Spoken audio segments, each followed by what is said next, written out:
Congratulations. Thank you for being here on your special night. Yes, sir. Yes, sir. Excuse me? Y'all gonna do any of that whiskey? Y'all do any Willie Nelson? Willie Nelson? Yeah, in your own show, you guys do any of that? No, sir, we don't. Huh? Billy Lloyd, are you? What do you say? He's back again. They let you back in here again? I just told them I was your neighbor, and they let me on through like that. You hadn't been my neighbor for like 10 yeyears. Yeah, I know, but it worked. And they kicked you out last night. Yeah, hey, I got to tell y'all something. Your all show's a heck of a lot better since y'all got a liquor license. I'm glad it's working out for you. Especially your part. Well, thank you. And once again, you brought your drink. That's what you got kicked out for last night. Yes, sir. You better come here. Get on stage. No. Yeah, come on. No, I just was going to see if you all do some of that. Well, you got a great outfit on. I mean, come on stage. Huh? You got a good-looking outfit. No, yeah, encourage him, folks. He's a little shy until you get him started. Man, Come on up here. They're going to kick you out again if you don't hurry up. On a stage I'm trying to help you out. Man, I'll tell you what. That's a Ooh-wee. How y'all doing? That's a good-looking outfit. Half of you doing all right. How about this half over there? Hey, I got to looking during your old show at this thing right there. Mm-hmm. Is this one of those high-definition cameras? That sure is. Is that what that is? What that is. Hey, watch this. What you are ready? you doing? Don't do that. My goodness sake. Nobody wants to see that. I wanted to say it up there like that. Listen. How you doing, boy? I'm doing good. Did you come here alone? Yeah, I did. Well, I sure did, yeah. They kicked all your family out last night. Yes, they did. You know, I'm a little upset about being here by myself, too. Why's that? Well, you know, my brother Danny was supposed to come up here to the show with me tonight, you know. And I woke up this morning to a text message from him, you know, and he says, listen, I ain't coming. He says, I'm going on my own vacation, and I ain't taking your suggestion on where to go, neither. See, I told him where to go the last 3 years. I bet you have. Well, they were good spots. Vacation spots. Yeah. Oh. Yeah. See, 3 years ago, I told him, I said, go down there and try out those Florida Keys. That's nice. Yeah, and that's when his wife, Linda, she got pregnant for the first time. Oh. And then 2 years ago, I told him, I says, go down there and try out those Bohemian Islands, you know. Good, too. Second time. Yeah, and then last year, I told him, I said, go down there and try out Hawaii one time. Ooh, that's beautiful. Yeah, third time. Third time pregnant. Yeah. Yeah, this year, he said he's going to go someplace cheaper. That way he can take her along with him. Well, she was staying at Kevin's house. Now get out of here. She wasn't staying at Kevin's house. Hey, you know, him and I just got off a cruise together. You and Kevin booked a cruise together? Well, it wasn't like that. No, it wasn't. He was on the boat, you know, and I kind of followed him around. Oh, you know. yeah. Yeah, and I got to meet his wife, Marcia. Lovely lady. Boy, she is nice. I tell you. And while we was down there, she wanted to do some of this nude sunbathing while we was down in there in the Bahamas, you know. Well, I'm going to tell it anyway. So Kevin, he told her, he said, honey, just go up there on top of the boat. There ain't nobody can see you up there, you know. So he was holding the door, and he heard some footsteps, you know. So he yelled up there to her. He said, cover up, sugar bugger, somebody's coming. You know, but boy, she had that towel up around her just shaking like a leaf. And by the time that old boy, he got up there to her, you know, he looked at her. He said, ma'am, I'm going to have to ask you to quit doing that right now. She said, why is that? There ain't nobody can see me. He said, yeah, they can. You're laying on the dining room skylight. Boy, she was a hit at the luau. Everybody already knew her. Hey, what are you doing? Oh, man. Hey, you know, I got to thinking while I was sitting out here watching your own show. It's been a while since I've been here to Myrtle Beach. Like I said, it's probably 10 or 12 years. Something like that. Y'all had a hurricane here recently, didn't you? Yeah, like a tropical storm. Yeah. Last time I was here, I got stuck in one of them things. Is that right? Yeah, I don't remember which one it was, like Hugo or Boss or something like that. It was probably Charlie. What was it? Charlie. Yeah, it might have been. Yeah. Yeah, but I remember because I had plans to go fishing that next morning, you know. So I got up early and I put on my long underwears, you know, made a sandwich. And I went out there into the garage and I opened the door and man, it was raining like crazy, you know. So I flipped on the old AM radio and they said, listen, not only was it going to rain all day, but they was going to have 50 to 75 mile an hour winds. Yep, not a good day to go fishing. Well, that's what I thought too, you know. So I said, heck with this noise, you know. So I went back in the house and kind of snuck back into my bedroom where my wife was, you know. Kind of snuck in bed with her, you know, and I whispered over to her. I said, man, it is miserable out there. She said, yeah, I know. Can you believe my husband's out there fishing and that stuff?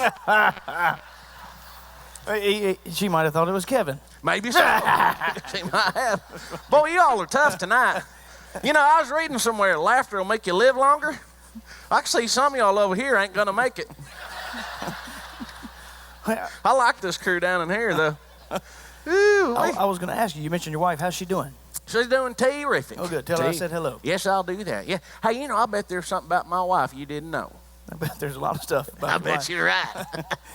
Yeah, but no, you know, we had the Olympics here recently, you know, and she actually was in the 1984 84. the 84 Olympic team. She did the breaststroke competition. Your wife was in the Olympics. Yes, sir. Come on.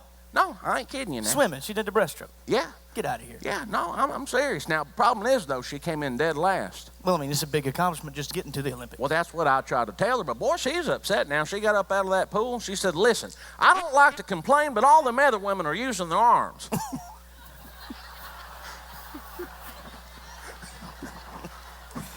The breaststroke. It's comedy, people. Lighten up. Y'all paid to have a good time now. What in the world is that? Kentucky's finest is what that is right wow. there. Oh, man. And, you know, she got mad at me the other day for opening the car door for her. Why would she get mad about that? Well, I was going 75 miles an hour. Well, it makes a difference. Yeah, plus I was already in trouble that day for peeing in the shower. Oh, Yeah, well, apparently they frown on that at Home Depot. I'm sure they do. I don't recommend it. Don't do that. What I was going to ask you, when you were my neighbor, Uh-huh. I know it's hunting season here. You used to do a lot of hunting. Yes, sir. You still doing hunting? Hey, I'm still doing that. Good. Yeah. Bring me some of that. What is that? The deer jerky? Deer jerky, Yeah. yes, that's my specialty Oh, right I know there. it's good. Yeah, I'll tell you what though, I'm kind of having a little trouble this year on hunting. I haven't quite been out as much as I should be because I'm kind of looking for a new hunting partner this year. You know.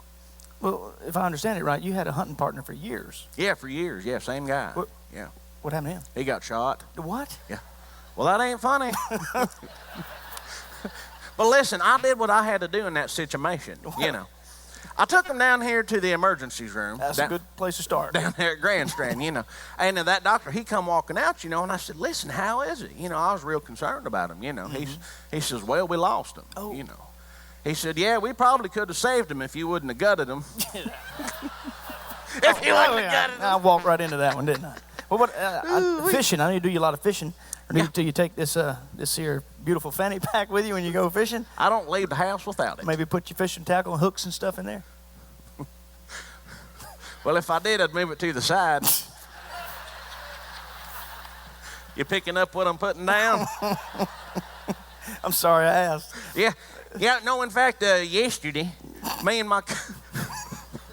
Yes, Judy? Yesterday, Okay. me and my cousin, we decided to go down there and do some fishing. We went down to Merle Haggard and rented one of those deep sea fishing. Merle's Inlet. Merle's Inlet. Huh? Merle's Inlet. Merle's Inlet? Yeah. Yeah, well, he's a good singer now. I'll tell you what. I'm surprised y'all don't do some of that in your own show like If you that. wouldn't have snuck in here late, you'd have saw something. Oh, you did some Merle's Inlet in the show? I sure did, yeah. Oh, I'll tell you what now, I like it. But at any rate, we did. We went down there and we rented one of these deep sea fishing tar boats, you know. A tar boat? You ever been? Tour boat. Yeah. I didn't know if there was such like a tar boat. Well, that's the way I say it now.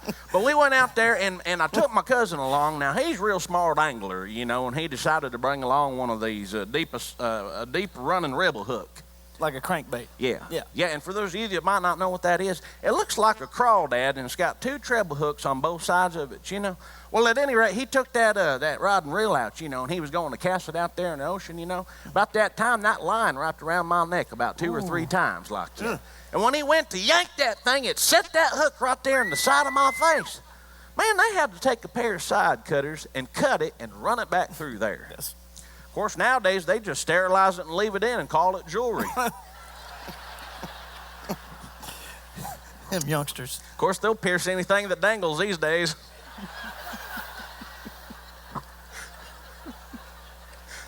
I don't recommend it. Hey, but I got to tell y'all something. I've got somebody in my family. My dad cannot put up with that kind of thing. I remember. He's Yeah. old school. Y'all got any old school people in your old family like that? Yeah. None of you? All right then. Yeah, but no, we were down at the Bass of Perot about a month back. I didn't know there was that many syllables in that Bass Perot. Well, it's Ross of Perot's brother that owns it, I think. You might not even know what a syllable is. You know? Isn't that some kind of game? It doesn't matter. Okay. Probably not. You were Bass Perot, right? Yeah, Bass of Perot. And we was in there, we was looking for some stank bait. And I thought to myself, well, you know, maybe it's down aisle number 2. There you go. Usually, if I was looking for stank bait, I would Number 2. That's what I put together up here, you know. It's not real often I put something together up there, you know. But we was walking down through there, you know. We had some guy come walking past my dad and I, and he must have had 55 piercings. What? From one eyebrow all the way over to the other. I mean, you could have took a curtain rod and run it right across his forehead. Man, instead of sunglasses, he should have had many blinds. That'd have been cool. But boy, my daddy couldn't get a grip on that kind of thing, you know. He walked right over to him, you know. I said, oh, man, what's going to happen here? Walked right over to him, and he said, son, why in the world would you do something like that to yourself? He said, well, to shock old guys like you. Uh-oh. Yeah. He said, shoot, you want to shock me? Get a job. Ladies and gentlemen, Billy Lloyd.